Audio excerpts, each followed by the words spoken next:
महान जैन दिगंबराचार्य त्रुल्लाचार्य स्वामी ग्रंथराज कुरल काव्य में 74वें परिच्छेद में यह समझा रहे हैं। तो यहाँ पर देश की व्याख्या करते समझा रहे हैं, ऐसे प्रदेश में निवास करना चाहिए जहाँ पर आत्म शांति हो। व्यवहार दृष्टि से आपको द्रव्य क्षेत्र काल भाव पर विचार करके निवास करना चाहिए। कदाचित फिर भी क्लेश के साधन मिल जाए तो फिर आठ प्रदेशों को संभाल के रहना चाहिए। महापुण्यात्मा जीव भी क्यों ना हो, उनको भी सर्वथा एक से देश प्रदेश नहीं मिलता। ये प्रदेश की व्याख्या है, ये देश की व्याख्या है, न कि तुम्हारे भावों की व्याख्या है।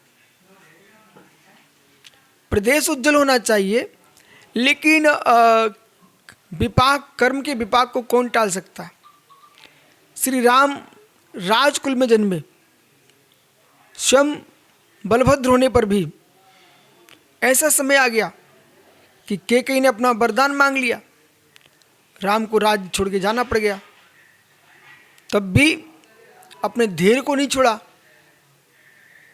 जिसको राज्य मांगा था उसका इतना नाम नहीं चल रहा, जो राज्य छोड़ के गया था उसका नाम चल रहा है। अब ये भी एक सुख है। राज्य सुख महत्वपूर्ण है कि यश का सुख महत्वपूर्ण है। राज सुख से भी गहरा सुख उसका नाम यश है। बहुत सारे राजा हैं जिनका कोई यश नहीं है, जैसे कि पुतिन का यश नष्ट हो चुका है। रूस के राष्ट्रपति का यश समाप्त हो चुका है, क्रूरता से भर चुका है। यश उसका चलता है जिसका राज्य भी हो और प्रजा भी सुख से रहे। दंड देते समय भी प्रजा को महसूस होने कि हमने अपराध किया, उसका दंड है। निरपराधियों को तुम मारोगे। युद्ध पूर्व में होते थे तो सेनाओं से युद्ध होते थे, न कि सामान्य जनता को मारा जाता था। कभी भी धर्म युद्धों में जनता को नहीं मारा जाता था। यदि राजा की स्वयं की राज्य की लड़ाई होती थी, राजा स्वयं युद्ध करने जाता था। राजा स्वयं युद्ध करने जाता था। आज की स्थिति ना, ये अस्त्र शस्त्रों के बल पर निरीह जीवों को के ऊपर जो अग्नि का बरसाए जा रहे हैं, ये थोड़ी उचित है। अब भी कुछ भी पालें। हिटलर हुआ, हिटलर उसने कितने यहूदियों को मार डाला, तो क्या यश मिलेगा उनको? कोई आप मुनिराज हैं, आचार्य बन गए, वो आपने इस प्रकार से समाज में अपने प्रभाव को पहले छाया और फिर समाज को, देश को सता डाला, तो थोड़ी तुम्हारा यश बचेगा। इतिहास यही बोलेगा कि प्रभावित हुए थे पर प्रभाव का दुरुपयोग किया था। प्रभावी हुए, प्रभाव का दुरुपयोग किया। तुमने ऐसा जीवन बना लिया अपना कि लोग आपसे भयभीत होकर के आपके चरणों में झुक रहे, कुछ कह नहीं पा रहे हैं, लेकिन अंदर से तुमको स्वीकार नहीं कर पा रहे हैं। ये कोई महानता नहीं है आपकी। लोग अंदर से तुमको स्वीकार करें, ये महानता है। अब आप मुनिराज से, आप आचार्य परमेश्वरी हैं, लोग कुछ कह नहीं पा रहे, आप अपनी मनमानी में लगे हो। आपके अनुकूल कार हो, मुख से कुछ बोले ना, तो महत्व आपका। और ऐसी महत्ता प्राप्त करने के लिए बोला, बहुत कष्ट सहन करना पड़ेगा, कष्ट सहन करना पड़ेगा।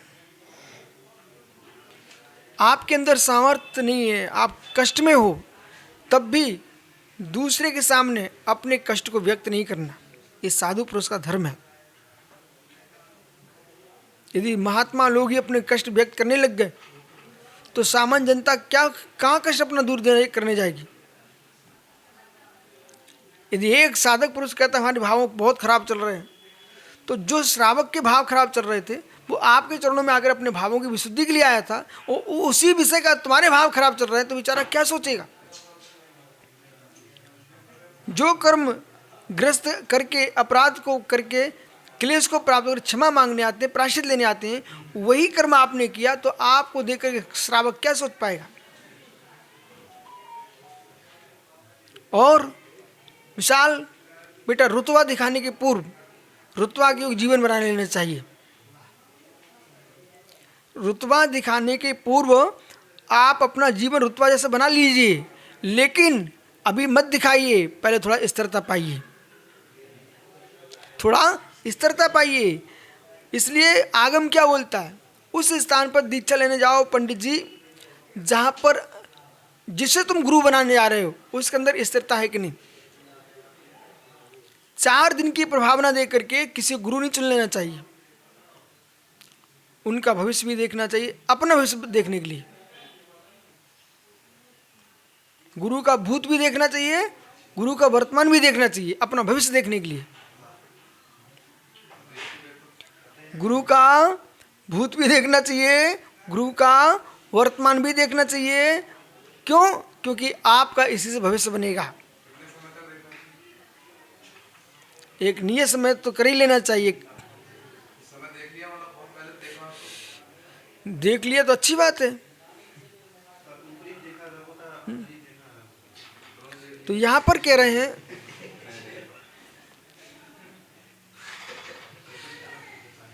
देश अपने आप में श्रेष्ठ है, पर देश का सम्राट यदि श्रेष्ठ नहीं है तो पूरा देश नष्ट है। गाय के दूध होने से मावा नहीं बनता। विषय समझिए मैं क्या बोल रहा हूं। गाय के दूध होने से मावा नहीं बनता, ना रबड़ी बनती है बासुंदी, और ना ही खुरचर बनता है, ना ही पेड़े बनते हैं। गाय तो मात्र दूध ही देती है। अब रसोईया कैसा है, उसके अनुकूल स्वाद आएगा। उसका प्रयोक्ता कैसा है, उसके अनुकूल स्वाद आएगा। ऐसे देश आपको आम का फल दे रहा है, पृथ्वी आपको जल भरा नदियों में, आपके लिए पूरे जंगल के जंगल खड़े हुए हैं, खेती धनधान संपन्न है। देश तुमको सब कुछ दे रहा है, देश दे रहा, पृथ्वी दे रही है। पर देश का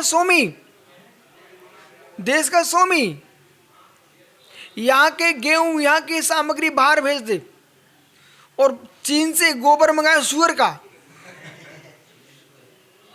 अरे विषय समझो मैं क्या बोल रहा हूँ, गलत बोल रहा हूँ, सही बोल रहा हूँ। सुअर का मल मंगा रहा, सुअर का मल खाद के लिए सुअर का मल मंगा रहा, वो उसकी बुद्धि कहाँ चली गई। तुम चीन से सुअर का मल मंगा रहे हो, अपने देश की गायों को मार के तुम मांस भेज रहे हो। ऐसा आदमी क्या राज्य के अधिकारी के योग्य हो सकता है, जो हमारी गायों को पेटी मांस बना कर भेजे और बाहर के सुअर का मल मंगाए। अरे गाय का दूध पीजिए, गाय का गोबर खेतों में डालो, फसल होगी। अब इससे पकड़िए आप, एक राजा के होने से देश में कितना परिवर्तन होता है। एक राजा के होने से जनता तो जनता रहती है, प्रजा प्रजा रहती है, राजा की बुद्धि से चलती है। वही मुनि के आश्रय, एक मुनि जैसा पहुंचे समाज वैसी चलने लगती है। आचार के अनुकूल संग चलता है। आपका गुरु आचार्य प्रधान व्यवस्थित चलेगा। संघ में रहने वाले लोग अनवस्थित भी रहना चाहेंगे, तब भी उनको शर्म के कारण व्यवस्थित रहना पड़ेगा। यदि गुरु की आदत मांगने की पड़े, पूरे शिष्य मांगेंगे। गुरु जिस काम में लगता है पूरे शिष्य वहीं लग जाते हैं। आप देखते चलो ना, जहाँ तंत्र वहाँ तंत्र करते, जहाँ मंत्र वहाँ मंत्र, उपास करते थे, जहाँ मंदिर आदि के काम में लगे मंदिर आदि कर रहे हैं। समझ रहे ना, जहाँ पैसे मांगते वो पैसे मांग रहे सारे चेले। विषय पकड़िए आप, गुरु के अनुकूल शिष्यों की प्रवृत्ति होती है।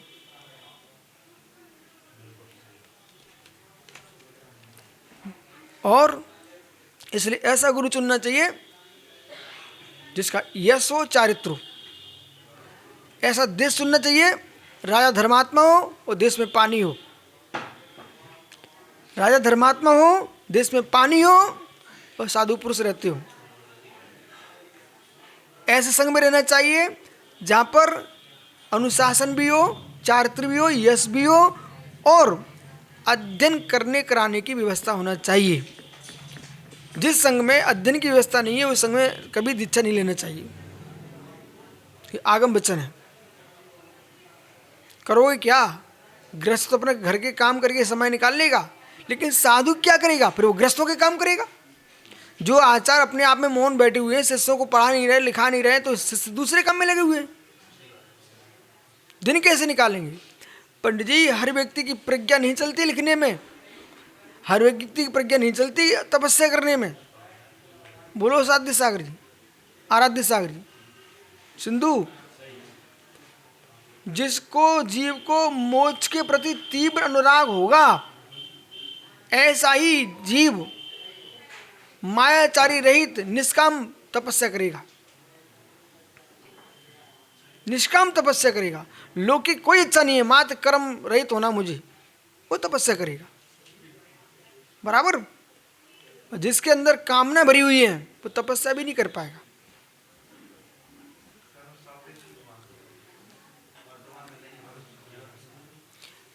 कर्म सापेक्षता की एकांतता नहीं है, कर्म सापेक्ष सापेक्ष ही है। और कर्म सापेक्ष एकता चले जाओगे तो मिथ्यात्व में डूब जाओगे। जैसे ईश्वर कर्ता को मानते वाले जो कुछ होता कि ईश्वर की कृपा से होता है, ऐसे कर्म सापेक्ष की एकांतता जो है, आप कर्माधीन हो जाएंगे। बोले मैं कुछ नहीं कर सकता, कर्म जो ऐसा कराए वैसा होगा, तो आप में और ईश्वरवादी में क्या अंतर? कर्माधीन हो गए।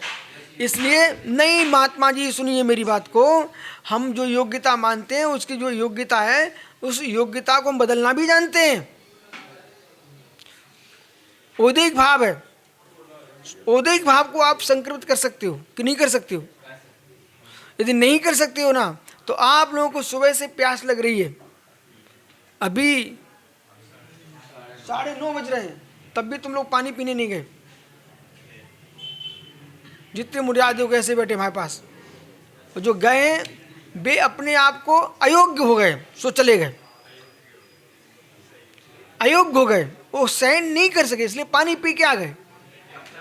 और जो लोग जो ना प्यास लगने पर भी पानी पीने नहीं गए हैं, ये क्या, यही तो पुरुषार्थ है। यदि ऐसा नहीं मानोगे तो फिर आपका कभी मोक्ष नहीं होगा, क्योंकि कर्म सापेक्ष है। वो कर्म तो संसार ही दिलाएगा। कर्म कर्म मृताबंदी जीवत स्वस्वप्रा भुआ से स्वार्थम को आनंद बनती। इसलिए मित्र, हर बात पे आपको मैं अनेकांत को नए सापेक्ष मानता हूँ। अनेकांत अनेकांत रूप है, अनेकांत भी एकांत रूप नहीं है। ठीक है, आपके प्रश्न से यह लाभ हुआ कि इतना सुंदर आपको उत्तर मिला। अब अपन को समझना चाहिए, सर्वथा हम यदि कर्म सापेक्ष ही हो गए तो कर्माधीन हो जाएंगे, वो कर्माधीन हो जाएंगे तो चैन कभी समाप्त नहीं होगी, चैन चलती रहेगी। इसलिए पुण्य उन लोगों के लेके आना पड़ता। बोला पुण्य हमको पड़ी सागर उन लोगों के लिए लेके आना पड़ता है जो बेचारे दरिद्री हैं तत्व ज्ञान से। पुण्य हमको उनके लिए खड़ा करना पड़ता है आराध्य सागर, जो तत्व ज्ञान के दरिद्री हैं, जिनको दृढ़ता का बोध नहीं है, उन विचारों को पुण्य लेके आना पड़ता है। जैसे कल हमने वहाँ पर बिजावर में प्रवचन किए, तो वहाँ पर हम उन लोगों को देख के प्रवचन किए, उनकी स्थिति को देख के प्रवचन किए, बराबर कि नहीं? इसी प्रकार से जब आप एक योगी से व्याख्या कराइए, योगी को हमारे सामने बिठा कर प्रवचन कराइए, मैं उस योगी से कहूँगा पुण्य और पाप कुछ भी नहीं है, एक कर्म दृष्टि है। और कर्म जो है स्वतंत्र परमाणु है, आत्मा स्वतंत्र है, आत्मा से कर्म का बंध नहीं होता है, कर्म से ही कर्म का बंध होता है, अपनी योग्यता से बनते कर्म। आत्मा की अशुद्धता आत्मा के उपादान से है, आत्मा के उपादान में न होती तो कर्म वर्णन सिद्धालय में भी है, उनको बंधना चाहिए। ये योग्यता की दृष्टि है। अब ये कौन सी योग्यता? आप जिस योग्यता को बोल रहे थे वो कर्माधीन योग्यता थी, और हम जिस योग्यता बोल रहे हैं वो उपादान योग्यता है। पंडित जी ध्यान दो, योग्यता को दो भेद में डालिए, कर्माधीन योग्यता और कर्म निरपेक्ष योग्यता। कर्म निरपेक्ष योग्यता, सिद्धों का आनंद कर्म निरपेक्ष योग्यता है, बराबर। योग्यता दो प्रकार की है।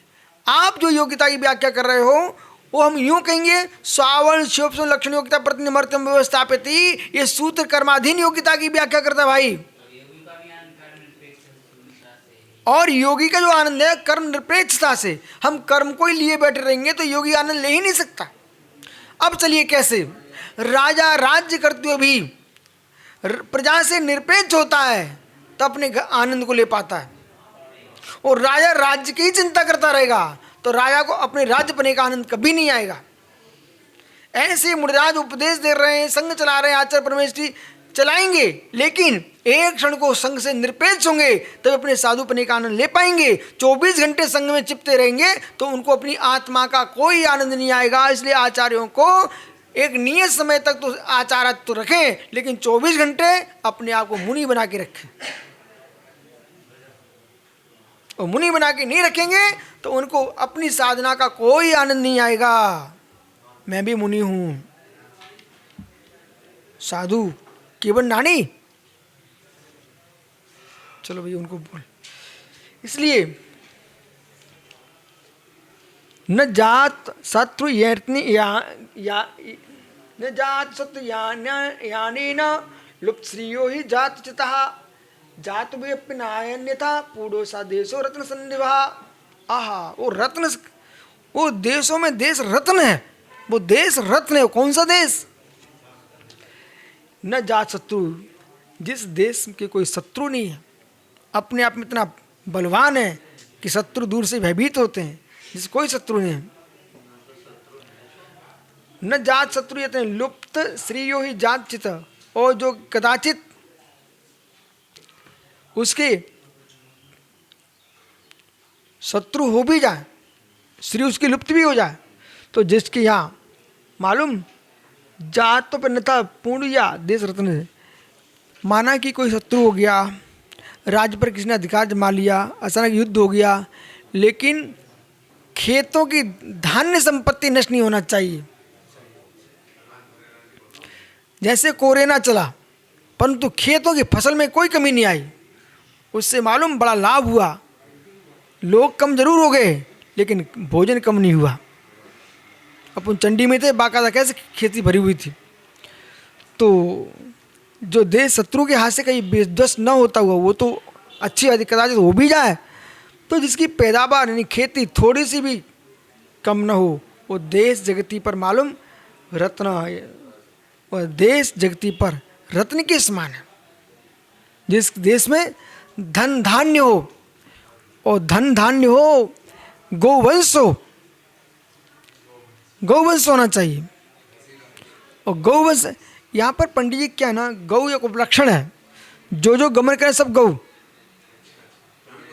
इसलिए मतलब पशु, तो पशु होना चाहिए, गौ होना चाहिए, दूध दुधारू सब गौ। रूढ़ी शब्द में गाय विशेष को गौ कहते हैं, लेकिन सामान्य शब्द की व्याख्या करो तो गोगच्छ, गमगच्छ, गच्छ धातु गमन करने में आती है, जो गमन करे सब गाय। तो गौवंश होना चाहिए। गौवंश नहीं होगा तो तुम्हारे पास कृषि देश है, भारत कृषि प्रधान देश है, बिना गौवंश के कृषि नहीं हो सकती है। और गौ यानी जिनवाणी, ठीक है। इस प्रकार समझना, वही उन्नति पा पाएगा जिसके पास शत्रु होने पर भी धन धान संपत्ति का विनाश नहीं है। वो देश अपने आप में रत्नभूत देश है। ऐसे देश में निवास करो जिस देश में भीख भी मांगने पड़े तो भीख मिल जाए, भीख भी मांगने तो भीख मिल जाए। वो भिखारी कहाँ होते हैं? जहाँ भीख देने वाले होते हैं। और जहाँ भीख देने वाले नहीं होंगे तो भिखारी कहाँ होंगे? इसलिए ऐसा जीवन जियो जिससे स्वयं भी सुख से रहो और दूसरा भी सुख से रहे। ऐसा जीवन जियो, ऐसा जीवन जियो। अनेकांत को भी अनेकांत दृष्टि से देखो, अनेकांत को भी अनेकांत दृष्टि से देखो।